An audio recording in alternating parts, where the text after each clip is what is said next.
Oğuz-Qəbələ-Bakı magistral kəmərində baş verən qəza aradan qaldırılıb. Hazırda xəttin su ilə doldurulması prosesinə başlanılıb. Qəza baş vermiş xəttdə borunun zədələnmiş hissəsi yeni boru ilə əvəzlənib. Su sızmalarının qarşısının alınması məqsədi ilə boruların birləşmə yerlərində möhkəmləndirilməsi və hidrolizasiya aparılıb.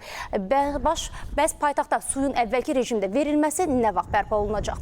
Sualı İri Şəhərlərin Birləşmiş Su Təchizatı Publik Hüquqi Şəxsi Mətbuat Xidmətinin rəhbəri Ceyhun Musaoğlu cavablandırıb.